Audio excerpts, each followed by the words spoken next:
right, Shalom. First and foremost, giving all praise, glory, and honor that's due to Yahweh, Bahashem, Yahweh Shai, Bahashem, Rachahak, double honor to the elders and apostles of Great Millstone who rule well. Peace and blessing to the 144,000 and the hopeful elect, Shalom, Barakathum.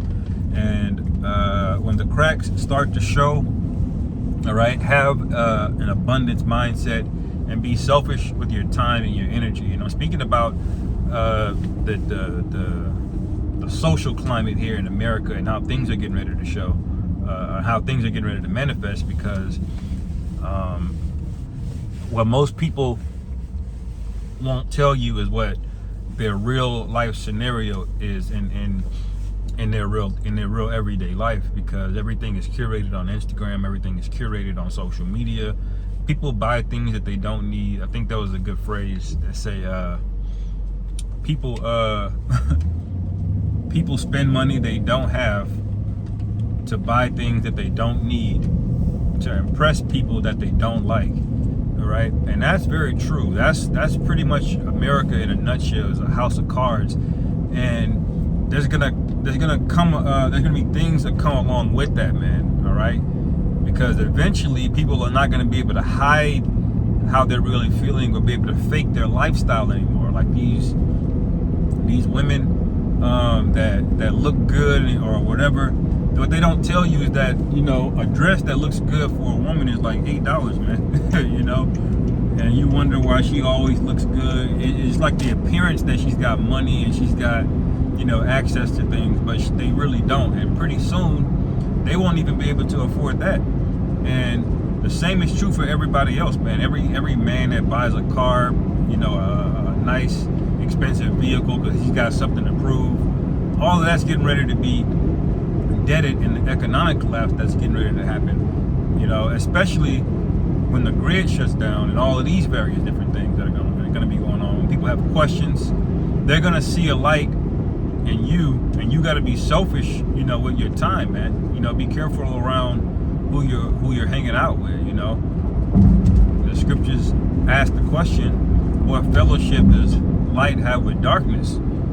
Okay, now you can't avoid being around people for the most part, but you know, you got to really look at people and not just give away, you know your light, your spirit, because people are attracted to it, man. If you go to a random bar, you know, and just chill and get some drinks, people are gonna come up to you, man. They're gonna ask you questions. They want to engage with you, especially if you go out. Like I go out with the brothers every now and then, and it's the same thing, man. They come up and just bullshitting because they just want to be around you, you know.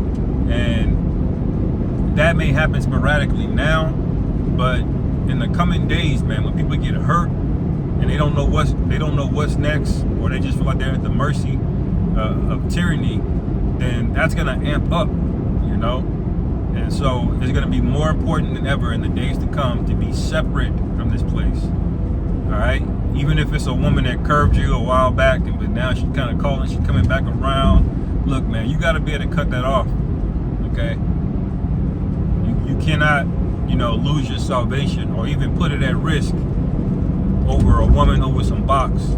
You know, and really it just boils down to just having self-esteem, man. You don't need to prove anything to yourself that you can get a woman that curved you, or you can do this or that, or you can open a business, you know, in a field where maybe a job fired you from or something. You know, you ain't got to prove none of that to nobody, man. The Lord is going to literally vindicate us, okay?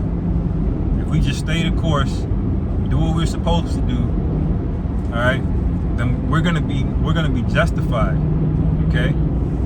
And that's a beautiful thing, man, because we have the high ground already. And if you know anything about you know, warfare, or you play any video game that has that element to it, you know the high ground makes things infinitely easier once you're up there. It takes work to get up there, all right? It takes time and it takes work to get up there, but once you're up on the high ground, you have the advantage, you know?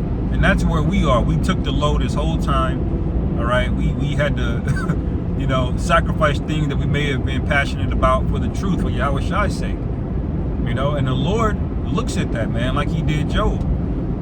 You know, he said Job's latter end was much more than his beginning. But Job had to go through hell, man, you know. He had to go through hell. And so when the Lord starts putting more hell on these people, when those curses that you put up start literally manifesting before your eyes, all right, it's gonna require, more discipline. Okay? Because remember, when Esau, he knew he fucked up, he started crying, man. It says he started carefully with tears. Now if Isaac was a weaker man, he would have been like, all right, well, I'm gonna give it to you. But no, our forefather Isaac, which was Yahushua, if he could receive it, he said he already gave him the blessing, man, and that's how it goes. You can't soften up, man, for people that are gonna come out of nowhere, acting nice all of a sudden. All of a sudden they got the time of day, because they're reading the tea leaves, so to speak. They're seeing what's going on in the earth, and that you've always maintained your spirit, your composure, all right, and you've always had a sense of wisdom about you, all right. Make no mistake, man. Despite how we look, what jobs we work, the situations that we've been in the past, we are the most valuable commodity in the earth, man. Men of the Lord are the most valuable commodity in the earth, and that's why the Lord is going to supernaturally send his son back along with the angels to deliver us and declare who his favorite people are, man. So really meditate on that. When you look at things from that perspective, it's a lot easier to be more choosy, be picky with your time, who you spend your time around. Obviously the bulk of your time should be thinking about the ministry and being around brothers, but we know there are certain scenarios where you have to be around other people more, like co-workers and things of that nature, and maybe you live with family or something like that. But by and large, man, when you get free time and you have the capacity to do so, be around people that's going to build you up, man. We need every ounce of faith that we can get, because the hour of temptation that's one test. We just got to pass it one time, but we got to hope that we make it, man. We're only going to get one shot at it, so do everything you can, all right? Anyway, that's all I'm going to say on that matter. I'll end it there. Lord willing, this is edifying. Call halal Yahweh Bashim Yahweh Shai Bahashim Rakhakudash Shalom.